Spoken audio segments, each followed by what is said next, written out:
ଅନ୍ତଃ ରାଜ୍ୟ ନିଶା ଦ୍ରବ୍ୟ ଚୋରାଚାଲାଣକୁ ପର୍ଦ୍ଦାଫାଶ କରି ଏକ ବଡ଼ ସଫଳତା ହାସଲ କରିଛି ଚାରମାଳ ପୋଲିସ। ସମ୍ବଲପୁର ଜିଲ୍ଲା ଚାରମାଳ ପଞ୍ଚାୟତ ଅଧୀନ ଖେକେଡାପାଲ ଛକ ନିକଟରେ ଏକ ଟ୍ରକ୍ ଏବଂ କଣ୍ଟେନରକୁ ଅଟକାଇ ବିପୁଳ ପରିମାଣର ଚୋରା ଗଞ୍ଜେଇ ସହିତ ବନ୍ଧୁକ ଓ ଗୁଳି ଜବତ ହୋଇଥିଲା। ଏଥିରେ ଗଞ୍ଜେଇ ମାଫିଆ ଅଭିଯୁକ୍ତ ହେଲେ ବୌଦ୍ଧ ଜିଲ୍ଲାର ଜଗନ ମହାକୁଡ। ତାଙ୍କର ବୟସ 27 ବୋଲି ଜଣାପଡ଼ିଛି। ଅନ୍ୟ ଜଣେ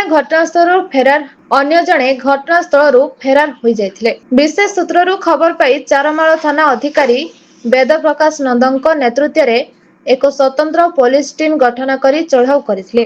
ଯାଞ୍ଚ ସମୟରେ ଗାଡ଼ି ଭିତରେ ସ୍ୱତନ୍ତ୍ର ଭାବରେ ନିର୍ମିତ ଗୁପ୍ତ କୋଠରୀ ଏବଂ ବ୍ୟାଗ ଭିତରେ ଲୁଚାଇ ରଖାଯାଇଥିବା 260 କିଲୋଗ୍ରାମ ଗଞ୍ଜେଇ ଜବତ କରାଯାଇଥିଲା। ନିଶା ଦ୍ରବ୍ୟ ଜବତ ବ୍ୟତୀତ ପୋଲିସ ଗୋଟିଏ ବେଆଇନ ବନ୍ଧୁକ ଓ 5 ରାଉଣ୍ଡ ଜୀବନ୍ତ ଗୁଳି ଜବତ କରିଛି। ଉପରୋକ୍ତ ସାମଗ୍ରୀ ସହ ଟ୍ରକ୍ ଓ କଣ୍ଟେନରକୁ ପୋଲିସ ଜବତ କରିଛି। ଟ୍ରକ୍ ଚାଳକ ଫେରାର ହୋଇଯାଇଥିବା ବେଳେ କଣ୍ଟେନର ଚାଳକ ଜଗନ ମହାକୁଡଙ୍କୁ ଗିରଫ କରାଯାଇଛି।